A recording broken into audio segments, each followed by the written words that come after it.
السلام علیکم۔ محمد حنیف نجم، عشاء پاکستانی یوٹیوب چینل۔ سچے مسلمانوں اور اچھے پاکستانیوں، آج ہم بات کریں گے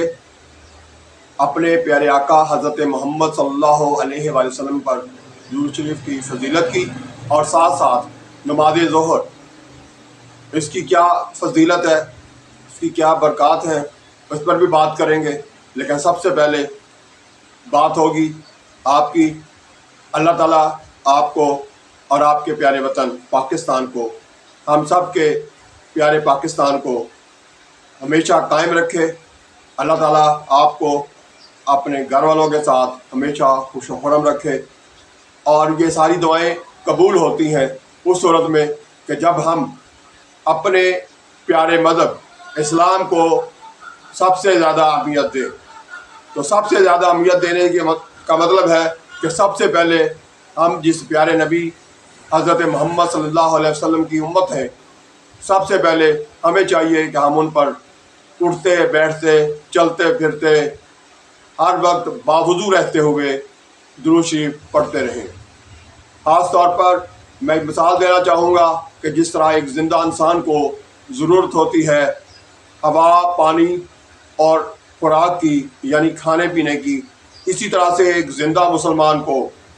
ثابت کرنے کے لیے کہ میں مسلمان ہوں ضرورت ہوتی ہے کہ وہ اپنا تعلق اپنے رب کے ساتھ، اور سب سے بڑھ کر اپنے پیارے نبی حضرت محمد صلی اللہ علیہ وآلہ وسلم کے ساتھ قائم رکھے۔ تو تعلق کو قائم رکھنے کا سب سے بڑا جو بہترین ذریعہ ہے، اللہ تعالیٰ سے تعلق قائم رکھنے کے لیے نماز کا پابند ہونا چاہیے ہمیں، اور ساتھ ساتھ اپنے پیارے نبی حضرت محمد صلی اللہ علیہ وآلہ وصحابہ وسلم کے ساتھ اپنا تعلق ہر وقت قائم رکھنے کے لیے ہمیں چاہیے کہ ہم اٹھتے بیٹھتے درود پاک زیادہ لمبا نہیں آتا، نہیں پڑھ سکتے تو کم از کم صلی اللہ علیہ وآلہ وصحابہ وسلم یہی پڑھتے رہا کریں۔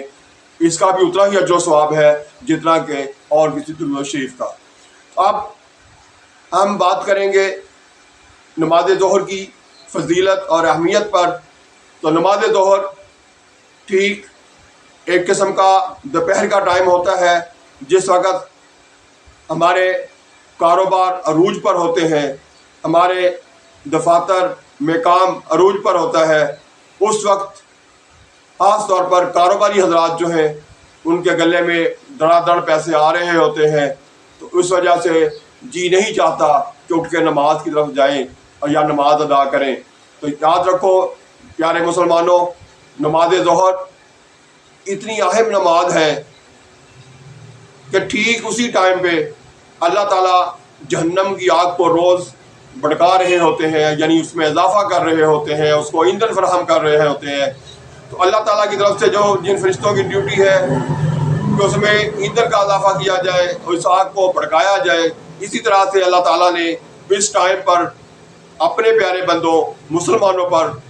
نماز ظہر فرض کی ہے۔ نماز ظہر جو لوگ ادا کرتے ہیں، اس کا مطلب ہے کہ اللہ تعالیٰ اس آگ کو، اس جہنم کی آگ کو جو اس وقت ٹھیک دوپہر کے ٹائم بھڑکائی جا رہی ہے، وہ ان مسلمانوں کے لیے جو نماز ظہر ادا کرتے ہیں ان کے لیے اس آگ کو ٹھنڈا کر دیتے ہیں۔ اس لیے کوشش کریں اپنے ساری اہم دلچسپیاں جو آپ کی نظر میں ہیں ان سب کو چھوڑ کر سب کچھ اپنی جگہ پر چھوڑ دیں، اور فوری طور پر کوشش کریں وقت پر یعنی ٹائم پر نماز ظہر جو ہے وہ ادا کی جائے، اور خصوصی طور پر اہتمام کیا جائے۔ بعض روایات میں آتا ہے کہ ظہر کی پہلی 4 سنت جو ہے وہ، اور ظہر کے بعد والی 2 سنت جو ہیں اور ساتھ 2 نفل جو ہیں وہ جو ادا کر لیتا ہے، اللہ تعالیٰ نہ صرف جہنم کی آگ کو اس کے لیے ٹھنڈا کر دیتے ہیں، بلکہ اور بھی بہت ساری مشکلات جو ہیں ان کا بھی خاتمہ ہو جاتا ہے۔ تو پیارے مسلمانوں، ہمیں کوشش کرنی ہے کہ ہم نماز ظہر جس طرح سے نماز فجر اور باقی نمازیں ہم متوجہ ہو کے توجہ کے ساتھ باوضو ہو کے اور باقاعدہ اہتمام کے ساتھ ادا کرتے ہیں، اسی طرح سے نماز ظہر کو بھی اپنے کاروبار کی نظر کرنے کی بجائے کوشش کریں کہ نماز کو اہمیت دیں، کیونکہ اللہ تعالیٰ نے انسان کو پیدا کیا ہے اپنی عبادت کے لیے، نہ کہ کمانے کے لیے، کیونکہ رزق کا وعدہ اللہ تعالیٰ نے کیا ہوا ہے کہ وہ رزق ہر ایک کو اس کی قسمت کا، اس کے مقدر کا ضرور دے گا اور وہ ملتا رہے گا۔ لیکن مقصد جو ہے انسان کو پیدا کرنے کا وہ ہے اللہ تعالیٰ کی عبادت کرنا، اللہ تعالیٰ کے ساتھ اپنا تعلق پکا کرنا، اس میں اضافہ کرنا۔ تو میں اکثر باہر بھی جاتا رہتا ہوں، اپنے محلے کی مسجد میں بھی، تو اس کے علاوہ باہر کی جو اور مساجد ہیں ان کو بھی دیکھتا رہتا ہوں۔ عام طور پر یہ ہوتا ہے کہ اگر اس مسجد کے آس پاس لوگوں کی تعداد ہزاروں میں ہے تو بڑی مشکل سے نمازیوں کی تعداد جو ہے وہ 100،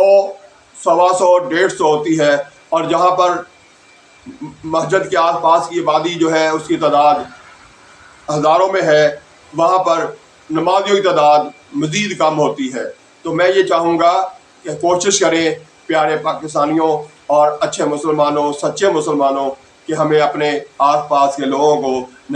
نماز کی ترغیب دینی ہے، اور آنے والے کل میں اپنے اپنے علاقے کی، اپنے اپنے قریب کی مسجد جو ہے اس میں نمازیوں کی تعداد میں اضافہ کرنا ہے۔ یہ بہت ضروری ہے۔ اسی طرح سے جیسے ہمیں زندہ رہنے کے لیے کھانا پینا ضروری ہے، اسی طرح سے ہمیں بطور مسلمان، یعنی ایز اے مسلمان، ہمیں ثابت کرنے کے لیے کہ ہم مسلمان ہیں، ہمیں 5 وقت کی نماز کا اہتمام بھی کرنا ہے، اور ساتھ ساتھ اپنے اور پیارے آقا حضرت محمد صلی اللہ علیہ وآلہ وسلم پر درود شریف پڑھنے کا سلسلہ جو ہے اس کو بھی بڑھانا ہے۔ جتنا ہم اپنے پیارے نبی سے اور اپنے رب سے تعلق جو ہے اس کو مضبوط کریں گے، اتنا ہی ہمارے باقی معاملات میں اللہ تعالیٰ کی رحمتیں جو ہیں وہ ہمارے اوپر نازل ہوں گی اور ہمیں زندگی میں آسانی آئیں گی۔ ایسے ہی ساتھ ساتھ آپ کو میں یہ بھی بتاتا چلوں، ہم اس پر بھی بات کریں گے کہ ہمیں جو مشکلات ہیں ان کا ازالہ جو ہے اس کے لیے ہم کیا کر سکتے ہیں اور کیا کچھ کرنا چاہیے۔ تو سب سے بڑی بات تو یہی ہے پہلے نمبر پر کہ ہمیں اپنی نماز اور اپنے پیارے آقا حضرت محمد صلی اللہ علیہ وسلم پر درود شریف میں اضافہ کرنا ہوگا، اور ساتھ ساتھ ہمیں خود سچ بولنے کی عادت ڈالنی ہوگی، اور اپنے آس پاس کے لوگوں پر بھی یہ بات جو ہے نمایاں کرنے کے لیے، اس کو بہتر کرنے کے لیے ان کو بھی ساتھ ساتھ ترغیب دینا ہوگا کہ وہ بھی سچ بولیں، اپنے بچوں کو بھی سچ بولنے کی ترغیب دیں اور جھوٹ سے بچنے کی طرف آئیں۔ جب تک ہم جھوٹ سے نہیں بچیں گے ہماری باقی تمام اچھائیاں جو ہیں وہ اس میں دب کے رہ جائیں گی، کیونکہ سب سے بڑا گناہ جو ہے وہ جھوٹ بولنا ہے۔ اللہ تعالیٰ نے کہا ہے کہ قیامت کے دن میں ان کی طرف دیکھوں گا بھی نہیں جو لوگ جھوٹ بولتے ہیں۔ تو اس لیے ہمیں اپنے آپ کو جھوٹ بولنے کی عادت سے بچانا ہوگا، تاکہ ہماری باقی عبادات جو ہیں، باقی محنت جو ہے وہ ہمارے کام آئے، اور آخرت میں ہمیں جنت نصیب ہو، ہم جنت کے حقدار ٹھہریں، کیونکہ اللہ تعالیٰ خود ہی فرماتے ہیں کہ میں مسلمان انسان سے 70 ماؤں سے بھی زیادہ پیار کرتا ہوں۔ تو کیا یہ ممکن ہے اچھے مسلمانوں، سچے پاکستانیوں، کیا یہ ممکن ہے کہ اللہ تعالیٰ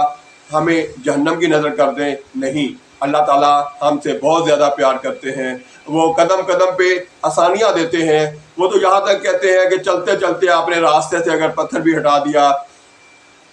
کوئی جاڑی اٹھا کے بھی سائڈ پہ کر دی، تو اس صورت میں بھی آپ کو وہ جنت میں جگہ دے دیں گے۔ اللہ تعالیٰ تو انتظار کرتے ہیں کہ یہ اپنے ماں باپ کی طرف مسکرا کے دیکھے، خوش ہو کے دیکھے، اس نیکی کے بدلے میں بھی وہ کہتے ہیں کہ میں جنت میں جگہ دے دوں گا۔ اسی طرح سے اور چھوٹی چھوٹی نیکیاں جو ہم کرتے ہیں، یہ سارا کچھ جو ہے یہ توفیق اللہ تعالیٰ ہی دیتا ہے، لیکن یہ بھی ساتھ ساتھ یاد رکھیے کہ ہمیں بھی تو ان کی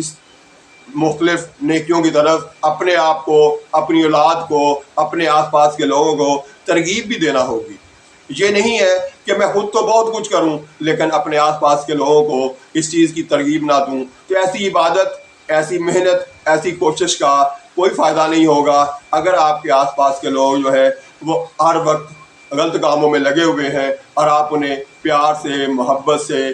روکتے نہیں ہیں اور اچھے کاموں کی طرف نہیں ترغیب دیتے ہیں، تو پھر ہماری عبادت جو ہے، ہمارا جو اپنے نبی کے ساتھ پیار ہے، اس کا کوئی فائدہ نہیں ہوگا۔ تو اس لیے سچے مسلمانوں،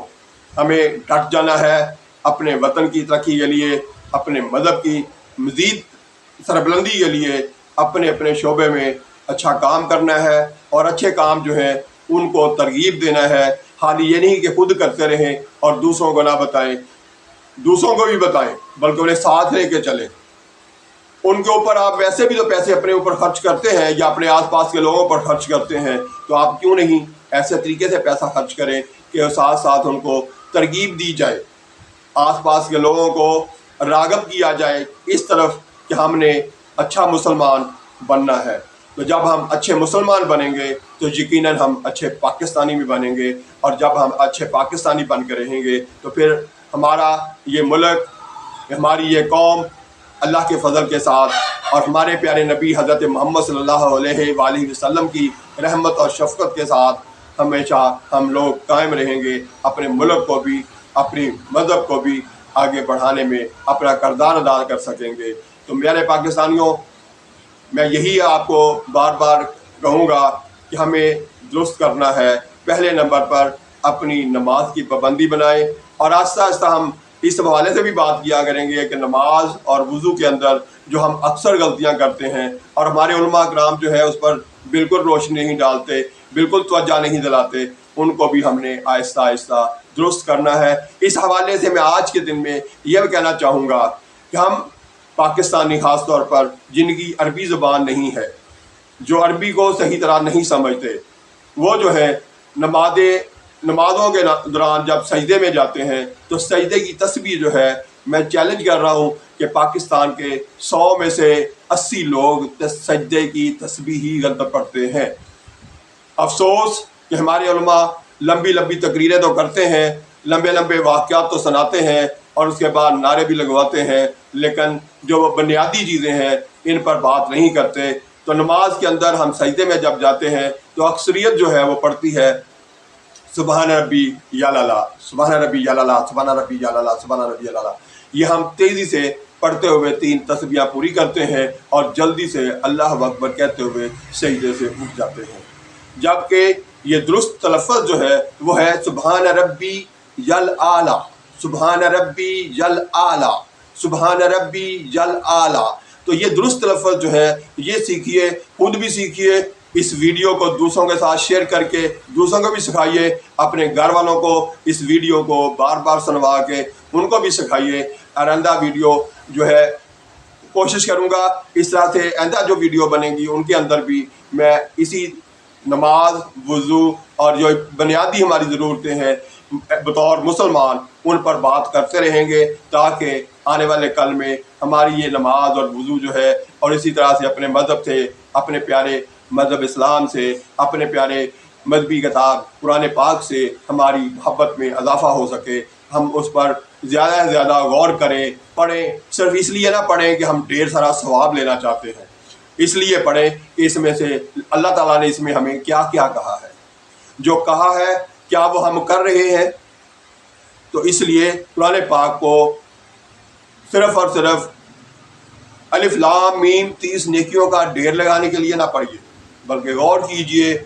کہ اس کتاب میں ہمیں اللہ تعالیٰ کیا کیا باتیں بتا رہے ہیں، کیا کیا ہمیں سکھا رہے ہیں، اور کیا کیا ہماری بہتری کے لیے آنے والے کل میں اور پھر اس کے بعد مرنے کے بعد کی جو ہمیشہ کی زندگی ہے جنت میں جانے سے کس طرح سے جانے کے لیے ترغیب دے رہے ہیں، اور کیسے ہمیں نیک کام کر کے دوسروں کے ساتھ اچھا سلوک کر کے ہمیں ترغیب دیا جا رہا ہے اس پیارے قرآن پاک میں کہ ہم آخرت میں جنت میں جا سکیں اور جہنم جیسی بری جگہ کا ایندھن نہ بنے۔ اللہ خیر کرے گا انشاءاللہ تعالی۔ ہم لوگ اپنے آپ کو، اپنی اولادوں کو، پہلے اپنے آپ کو سیدھے راستے پہ ڈالیے، اور اس کے بعد آپ خود دیکھیں گے کہ آہستہ آہستہ آپ کی اولاد، آپ کے آس پاس کے لوگ، آپ کے دوسرے جاننے والے، آپ کو چاہنے والے، وہ بھی آہستہ آہستہ اپنے آپ کو اس سیدھے راستے کی طرف لے آئیں گے۔ اور خوشی کی بات ہوگی کہ جیسے ہم یہاں پر ایک معاشرے میں، ایک ملک میں، ایک صوبے میں، ایک شہر میں مل جل کر رہیں گے، تو پھر وہ دن بھی آئیں گے جو ہمیشہ کی زندگی ہمیں جنت میں ملے گی، وہاں پر بھی ہم سب لوگ ایک دوسرے کے ساتھ اکٹھے اور ہنسی خوشی وہاں پر بھی ہوں گے۔ تو میرے پیارے پاکستانیوں، ہمیں سب سے پہلے ضرورت ہے ہم اپنا وضو درست کریں، نماز پڑھنے کا طریقہ درست کریں، اس کے تلفظ کو، اس کی ادائیگی جو ہے اس کو درست کریں، تو انشاءاللہ تعالی آئندہ ویڈیو میں مزید بات ہوگی۔ اس وقت تک کے لیے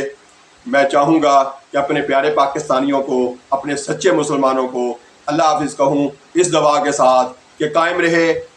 آپ کا خاندان، قائم رہے آپ کا پیارا وطن، اور پاکستان زندہ باد۔